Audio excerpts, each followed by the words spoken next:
Not really. For me, that it's not a performance that moves the needle or changes my position. Moves the what? Or changes my position. I told you Sylvia will cause issues this evening. No wonder. On Ruben Amorim. I still think he gets fired by the end of the month. I think if you look at the performance that we saw, there was nothing fundamental about it that you could say is transformative, yeah, from the Man United that we've been used to. Look, the football itself, for me, has not really improved to over 90 minutes, or the improvements or whatever it says that you saw in 90 minutes is not enough to change my mind on Ruben Amorim. He's had a terrible tenure. The results have been poor, the performances itself, but fundamentally, the fact that he has not been able to coach this team out of its bad habits, he has not been able to set up the team in a way that allows the team's best players to thrive, is symptomatic of poor coaching. Look, even with this idea that that they are not finishing off chances, it is, again, a function of poor coaching, because if your best chances keep falling to your worst finishes, there is something wrong with the strategy.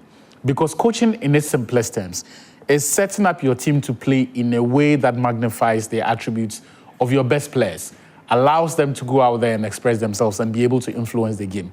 You cannot have Brian Mbeumo, who scored 20 Premier League goals last year, Matthias Cunha, 15, Bruno Fernandes, the team's best player in the year before, all on the pitch. And then the team's best chances keep falling to Dogu. You cannot set up your team and say that for whatever reason, it makes sense to play the team's best player, Bruno Fernandes, in a position where he's unable to influence games.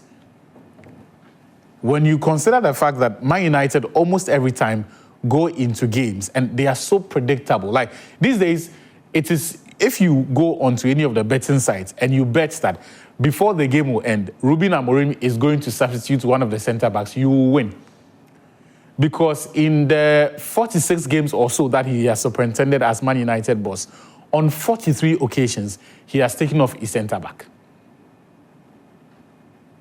That is the one tweak that he knows. But in terms of actual in-game management, adjustment to respond to trends that are emerging in games, he's not capable of it.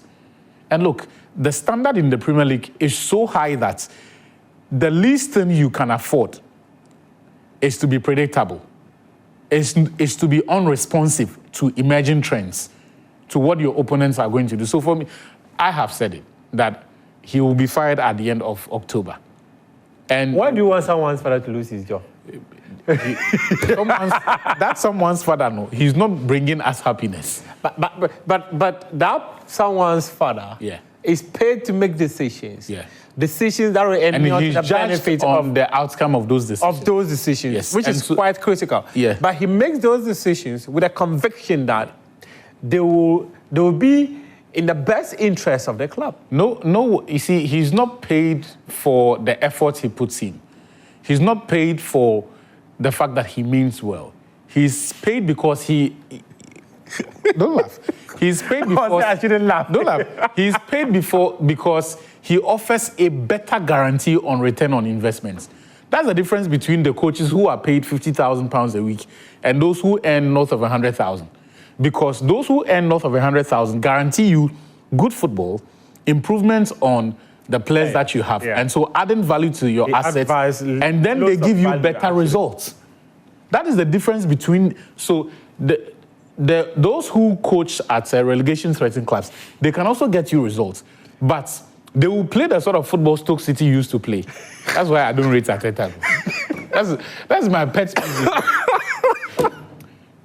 So there is Bolton. You see, there is a reason coaches or managers of football clubs would be more inclined to giving a £500 million transfer kitty to a manager like Arteta, like Pep Guardiola, like Jurgen Klopp. Forgive me for adding Arteta to that list. But those coaches have shown over time that their methods work. They add value to players. They play good football. They get results. They win titles. So when you come to Manchester United... Arteta. Yes. And that's why I said forgive me for adding Arteta to that list. So when you come to Manchester United, and after a year, the football is still as bad as it is, your team is still as easy to break through, to get results against, you are not getting results. You are not improving players. Why do you deserve to stay in the job? So there were a lot of my friends on social media who said you came to write that he'll be fired at the end of October. When he won, he didn't say anything. But it's not the end of October yet. So you actually believe? I genuinely believe that by the end of October, Manchester United will be in the position to sack the manager. See, the reports that they have contemplated but want to give him until the end of the season, those reports are not false. However, my belief is that the nature of the results coming, I bet you say. You see, I was saying some few days and if you look at each of a few days ago that I asked you, there's one thing about boss when it comes to their decisions. They'll come and back you. That's what I was coming to say. They'll fire you. But we had the same thing around Eric Ten Hag. Yes.